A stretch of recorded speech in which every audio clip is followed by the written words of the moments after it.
ভাই, আপনি আসলেই ভাগ্যবান। আপনার সামনে গান বাজনার ভিডিও আসেনি, আসছে একটি ইসলামিক ভিডিও। যে ইসলামিক ভিডিও দেখে আমল করলে আপনি কবরের শাস্তি থেকে মাপ পেয়ে যাবেন।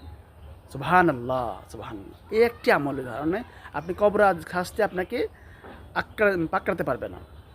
আপনার কবর আযাব হবে না। এটা রাসূলের হাদিস, রাসূলের সহিহ হাদিস। তো আমরা আমল করি।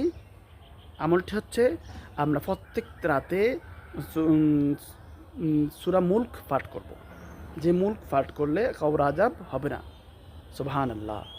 আর হাদিসটি সহিহ তাকরিব হাদিস হাকিম ৩,৮৩৯ নম্বর হাদিস এবং সিলসিলায় সহিহ হাদিস নাম ১,১৪০ নম্বর হাদিস।